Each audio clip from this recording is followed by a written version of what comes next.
মালাকুল মউতকে আল্লাহ পাক জিজ্ঞেস করবেন, কে এখন বেঁচে আছে আর কারা বেঁচে আছে? তিনি বলবেন হযরত জিবরাইল, হযরত মিকাইল, হযরত ইসরাফিল। আল্লাহ পাক নির্দেশ করবেন, এদের জান কবজ করো। ইসরাফিল, মিকাইল জান কবজ হবে। হযরত জিবরাইল আমিন শাদীদুল কুওয়া, প্রচন্ড ক্ষমতা আল্লাহ তাকে দান করেছেন, সুবহানাল্লাহ বলেন। দুনিয়ার সব নবীদের কাছে বাণী বহন করে নিয়ে আসছেন পূর্ণ অথেন্টিসিটির সাথে, সুবহানাল্লাহ। আল্লাহ পাক যাকে বলেছেন রূহুল আমিন। নবী করিম সাল্লাল্লাহু আলাইহি সাল্লামের মেরাজের রাত্রে যে কথা বলা হয়েছে, ওয়ালাকাদ রাহু বিল উফুকিল মুবিন, পশ্চিম দিক বলয় তিনি যা দেখতে পেয়েছিলেন, তাফসীর বলছে হযরতে জিবরাইলের পূর্ণ আকৃতিতে নবী করিম সাল্লাল্লাহু আলাইহি সাল্লাম তাকে দেখতে পেয়েছিলেন। হযরতে জিবরাইল যখন দুনিয়া আসেন, কোন কোন কিতাবে লেখা হয়েছে 600 ডানা আছে তার, 2 ঝাপটায় আকাশ থেকে জমিনে চলে আসেন, সুবহানাল্লাহ। হযরতে জিবরাইলকে আল্লাহ পাক বলবেন তাকে মওত দাও। হযরতে জিবরাইলও বিদায় হয়ে যাবে। আল্লাহ প্রশ্ন করবেন, এখন আর কে বাকি? মান বাকিয়া ইয়া মালাকাল মউত। মালাকুল মউত বলবেন, হে আল্লাহ তাআলা, এখন তোমার সামনে আমি দাঁড়িয়ে আছি, আর কেউ নাই। আল্লাহ পাক বলবেন, মুত ইয়া মালাকাল মউত।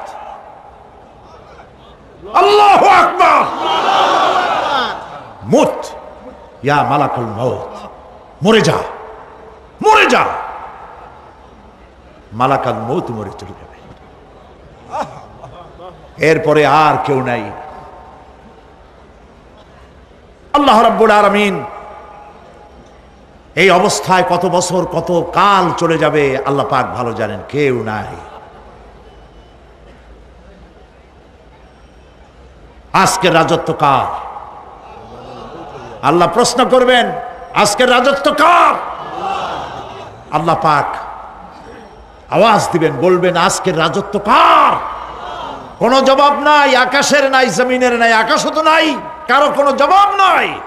আল্লাহ পাক বলবেন, লিল্লাহি ওয়াহিদুল কাহ্হার। আজ একমাত্র রাজত্ব হচ্ছে পরাক্রমশালী আল্লাহ রাব্বুল আলামিনের। আল্লাহ পাক বলবেন, ইয়া দুনিয়া আইনা শুজারুকি, হে পৃথিবী তোর গাছগুলা কই? ইয়া দুনিয়া আইনা জিবালুকি, হে পৃথিবী তোর পাহাড়গুলা কই? আইনাল জব্বারিন, স্বৈরাচারেরা কোথায়? কারো কোনো জবাব হবে না। আল্লাহ পাক এরপরে আবার মানুষগুলিকে চিন্তা করবে, সুবহানাল্লাহ। ওয়া ইযাল কুবুরু বু'সিরাত, যা কিছু মাটির মধ্যে লুক্কায়িত ছিল সবগুলি আল্লাহ পাক বের করে নিয়ে আসবেন। হাসরের ময়দান হবে, উপস্থিত হবে সমস্ত মানুষ, কেউ পলায়ে থাকতে পারবে না কোথাও। কুমিরে যারে খাইছে, বাঘে যারে খেয়েছে, আগুনে যারে পোড়াইছে, পানিতে যে পচে গেছে, পোকামাকড়ে যারা খেয়েছে, কোনো পথ নাই। সবাই আল্লাহর দরবারে উঠবে, পায়ে জুতা নাই, মাথায় কাপড় নাই, পরনে কোনো কাপড় চোপড় নাই, উলঙ্গ উলাঙ্গিনী। উম্মুল মুমিনিন হযরতে আয়েশা সিদ্দিকা রাদিয়াল্লাহু তাআলা আনহা, নবী করিম সাল্লাল্লাহু আলাইহি ওয়াসাল্লামের জবান মোবারকে এটা শুনে কেঁদে ফেললেন। বললেন, ইয়া রাসূলুল্লাহ, আমারও কি সেই অবস্থা হবে? তিনি বললেন, হ্যাঁ। উম্মুল মুমিনিন বললেন, ইয়া রাসূলুল্লাহ, তখন কি আমার শরম হবে না? আল্লাহর নবী বললেন, কিয়ামতের এই বিভীষিকাময় দৃশ্য দেখে মানুষ মানুষের দিকে তাকাবার কোনো হুঁশ থাকবে না। সব মানুষ উপরের দিকে তাকায় থাকবে, নিচে তাকাবার কারো কোনো ক্ষমতা থাকবে না। মানুষ অস্থির হয়ে যাবে। সেই হাসরের ময়দান, বিচারক আল্লাহ রাব্বুল আলামিন প্রত্যেকটি মানুষকে তার কৃতকর্মের জন্য হিসাব দিতে হবে। আল্লাহ রাব্বুল আলামিন বলেন পরকালীন জীবনের ব্যবস্থাপনাটা কেমনে হবে শোনো। ইন্নাস সামআ ওয়াল বাসারা ওয়াল ফুআদা কুল্লু উলাইকা কানা আনহু মাসউলা। কিয়ামতের দিন প্রত্যেকটি মানুষকে তার শ্রবণ সম্পর্কে, তার দৃষ্টি সম্পর্কে আর অন্তঃকরণের কল্পনা সম্পর্কে প্রত্যেকটি ব্যাপারে আল্লাহ পাক জিজ্ঞাসা করবেন। কান দিয়েছিলাম, কি শুনেছো? যা শুনছো তা আমল করেছো কিনা? আমার নিষেধ করা জিনিসগুলি শুনছো নাকি? কানের জবাব দিতে হবে। কান আল্লাহ পাক দিয়েছেন, সুবহানাল্লাহ। আল্লাহ পাক দিয়েছেন কান। এই কান দুটো যার নাই, কান আছে শুনতে পায় না, কত বড় কষ্টে আছে সে। মানুষে চিল্লায় কথা কয়, সে বুঝেই না। আছে না এমন? এই কানের সম্পর্কে প্রশ্ন করা হবে, শ্রবণ সম্পর্কে, দর্শন সম্পর্কে প্রশ্ন করা হবে। যা দেখতে নিষেধ করেছি সেগুলো দেখছো নাকি? এর শুকরিয়া আদায় করেছো নাকি? দুটি চোখ, এর শকর আদায় করা কি সম্ভব ভাই? আদায় করা সম্ভব? এই দুটি চোখ যদি না থাকতো আমার গর্ভধারিণী মাকে দেখতে পারতাম না। এই সুন্দর চোখ দুটি যদি আল্লাহ না দিতেন, আল্লাহর এই সুন্দর সৃষ্টি দেখা থেকে বঞ্চিত হয়ে যেতাম। আল্লাহকে বলি, মনিব, হে বিশাল আকাশের মালিক, তুমি দয়া করে না চাইতে আমাদের শরীরে যা দিছো নিয়ামত, মৃত্যুর আগে ছিনায় নিও না। দুটি চোখের শকর আদায় করতে পারবো না। চোখের মধ্যে পানি আছে, কান্নার পানি না, সবসময় চোখে পানি আছে। চোখে আমরা পলক দেই না? কত কুদরত আল্লাহ পাকে। এই পৃথিবীতে দিনে রাতে অসংখ্য পলুয়েশন, রোগ জীবাণু সমানে উঠতেছে। এখন যদি মাইক্রোস্কোপ যন্ত্র এখানে থাকতো তাহলে দেখতেন এই পরিবেশটা কত দূষিত, কত পলিউশন, কত জাম। এগুলি নাকের মধ্য দিয়ে পেটে যাচ্ছে, চোখের মধ্যে ঢুকতেছে। ক্রমাগত চোখের ভিতরে ধুলাবালি ঢুকবে, আর পরিষ্কারের কোনো ব্যবস্থা যদি না করা হয় চোখের দৃষ্টি নষ্ট হয়ে যেতে পারে। এই জন্য আল্লাহ রাব্বুল আলামিন চোখের ভিতরে মেডিসিন রূপী এক প্রকারের পানি রেখেছেন, আর অটোমেটিক চোখের পাতা ওঠানামা করে প্রতি মুহূর্তে চোখকে ক্লিন করে দিতেছে। এই চোখ সম্পর্কে আল্লাহ রাব্বুল আলামিন প্রশ্ন করবেন, অন্তঃকরণ সম্পর্কে প্রশ্ন করবেন। জবাব দেওয়া সেদিন বড়ই কঠিন হয়ে যাবে। এই জন্য আল্লাহ রাব্বুল আলামিন দুনিয়াবাসীকে সতর্ক করে দিচ্ছেন। তিনি আরো বলছেন, وَلَقَدْ خَلَقْنَا الْإِنسَانَ وَنَعْلَمُ مَا تُوَسْوِسُ بِهِ نَفْسُهُ وَنَحْنُ أَقْرَبُ إِلَيْهِ مِنْ حَبْلِ الْوَرِيدِ। মানুষ সৃষ্টি করেছি আমি, তার অন্তঃকরণে কি চিন্তা হয়, কি কল্পনা হয় তাও জানি আমি। আর আমি আমার বান্দার যেই সাহারাগের উপরে মাথাটা খাড়া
ট্রেনের ভিতরে বিজ্ঞানীরা খুঁজে পাচ্ছে আল্লাহ পাক মানুষের গলায় একটা টেপ রেকর্ডার লাগাই দিয়েছেন, সুবহানাল্লাহ বলেন। সেই টেপ রেকর্ড আমার এই যে বক্তৃতা ভিডিওতে ধারণ করা হচ্ছে, টেপে ধারণ করা হচ্ছে। এই বুদ্ধিগুলি কে দিছে? আরে ভাই কথা বলবেন তো আল্লাহর নাম জোরে না। এই বুদ্ধি কে দিয়েছেন? যে আল্লাহ বুদ্ধি দিয়ে আপনার আমার কথা রেকর্ড করাইতে পারে, সে আল্লাহ পাক আপনাদের আমার সাথে অদৃশ্য একটি টেপ রেকর্ড গলার মধ্যে ঝুলায় রাখছেন। এটা বিশ্বাস করবেন না? কিয়ামতের দিন